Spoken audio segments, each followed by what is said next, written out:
আসসালামু আলাইকুম, সবাই কেমন আছেন? আশা করি সবাই ভালো আছেন। আজকে আমি রান্না করব বেগুন, তারপর শিং মাছের ঝোল রান্না করব আলু দিয়ে পাতলা করে। আর এখন আমি বেগুনগুলা দিয়ে দিচ্ছি। আমি মশলা সব কষিয়ে নিয়েছি বেগুনের জন্য। আর এখানে আমি আজকে চিংড়ি মাছ দিয়ে বেগুনগুলা রান্না করছি, খুব বেশি মজা হয়েছে। আমি এখন বেগুনগুলাকে এইভাবে কষিয়ে নিব যতটুকু পারি।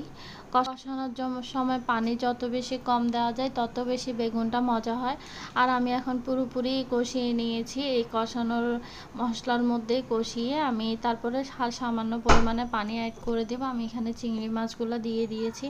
এই ধরনের চিংড়ি মাছ দিয়ে বেগুন রান্না করে খেতেও কিন্তু খুব বেশি মজা লাগে। আর আমার বেগুনটা খুব বেশি মজা হয়েছিল।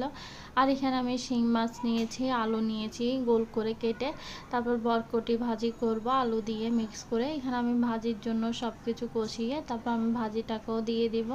আর আমাদের বাসায় শিং মাছের ঝোলটা খুব বেশি সবার পছন্দনীয়। শিং মাছের ঝোলটা রান্না করলে আমার বাচ্চাদের কোনো টেনশন থাকে না, কারণ আমি এটা হলুদের পরিমাণটা বেশি দিয়ে মরিচের পরিমাণটা একটু কম দিয়ে রান্না করি, যার কারণে ওরাও অনায়াসে খেতে পারে। এখন আমি হাঁড়িতে দিয়ে তেল দিয়ে পেঁয়াজ দিয়ে আমি হলুদ মরিচ লবণ সব কিছু দিয়ে একসাথে কষিয়ে নিচ্ছি। আর এদিকে ভাজিগুলো আমি দিয়ে দিয়েছি বরকটি আর আলু দিয়ে মিক্স করে ভাজিটা। আর এদিকে আমি আলুটা কষানো হয়ে গিয়েছে, আমি আলুটা 5 মিনিট আগেই দিয়ে দিয়েছি মাছ দেওয়ার আগে। আলুটা কষিয়ে তারপর আমি শিং মাছটা দিয়ে দিচ্ছি। যেহেতু আলু একটু শক্ত হয়ে থাকবে, মাছটা খুব নরম হয়ে যাবে, তাই আমি আলুটাকে একটু হালকা সিদ্ধ করে নিয়েছি, তারপর আমি মাছটা দিয়েছি।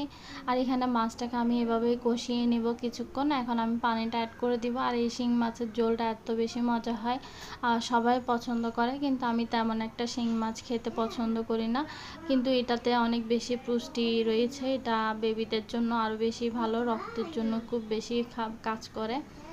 এখন আমি শিং মাছটার মধ্যে টমেটো দিয়ে দিব। আর আমি এই টমেটোগুলো খাবো, এগুলো আমার খুব বেশি ভালো লাগে টমেটো খেতে এভাবে।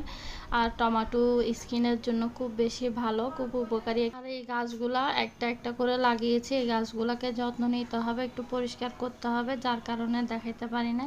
আরও অনেক গাছ আছে। আর বিকালবেলা একটু ছাদের দৃশ্য। সবাই ভালো থাকবেন, আল্লাহ হাফেজ।